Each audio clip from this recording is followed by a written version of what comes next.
Oh yeah, oh yeah. Those props are definitely fine. Let's just bend them back into place. They'll be okay. Now you don't need totally fresh props to make good footage, right? It's just oh yeah, that looks good. Let's fix that one up. Let's just bite that guy out. Yeah, perfect. This guy's gonna make some dope footage. I can already feel the butter just oozing from this next flight. Oh yeah, let's get some sick footage.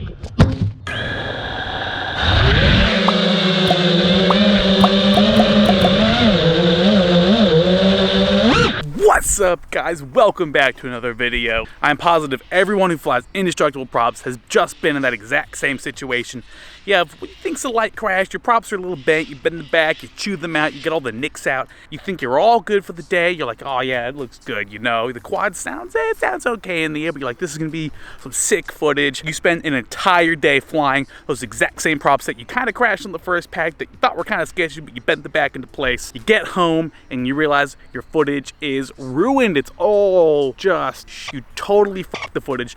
There's just jello and vibrations everywhere, and you're like, God damn it, I knew I should have changed those props out. I knew I should have put some fresh ones on, and that has happened to everybody. I mean, literally everyone I know, me included. I have had multiple days where I crashed in the first pack of the second pack. I'm like, you know, these V1S props are indestructible. I'm kind of running low. I don't really want to use a whole new set on. You know, I'm just gonna bite the nicks out of these and then just go on with my day and keep flying and try and get some sick footage with those what I thought were slightly fucked up props. But little did I know, I got home and the footage was just ruined. An entire day of flying gone, an entire video down the drain. And the worst is when you get home and you look at that footage and it's just so epic. You had a great sunset flight, you had an epic location, and you were just lazy, you were trying to be cheap, and you didn't want to change those props out, and you paid the price for it. Oh my God, there's lots of it.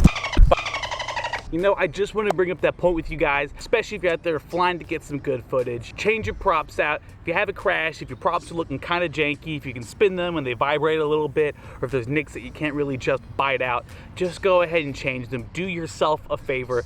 Future you will thank now you for the decisions you're making. Future wallet may not thank you, but future video editor you will definitely thank you. I myself have done this dozens of times. I am so notorious for this. I am just so lazy when it comes to changing props, but it's just always worth it in the end. There's been so many times we get home and I look at that footage, I'm like, oh my God, why didn't I just take literally 60 seconds to change my prop set? That's just a quick little message I want to get across to you guys. Don't make that same mistake that me and hundreds of other pilots have done dozens of times over and over again. Just change your props out and keep on flying. But yeah, now that little bit is done and over with, I think we have crushed that subject. You guys get the point of it. Now let's go ahead, change my props out, and crush this park.